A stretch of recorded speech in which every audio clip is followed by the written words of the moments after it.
Hello everyone, in today's video we'll be having a look at the snapshot functionality. First of all, what is a snapshot? A snapshot function works like a copy one, but instead of copying the sound, it will sum the parameter values, all the randomizations, and the changes from the CV inputs plus the morphing stage and copy it to a new slot in the form of a synth parameter values with no morph or random.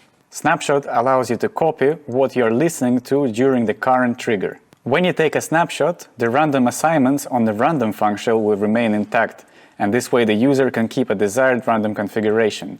If you would like to clear the randomization after you have taken a snapshot, all you have to do is press function, random, and then hold press the encoder. A snapshot is a great way to create new banks of sounds. For example, if you have multiple signals coming into the CV inputs, you have different randomization parameters, different morphing values, you can take a snapshot and create a new bank from an already existing one. That is all for this video. In the next episode, we'll check out the file system.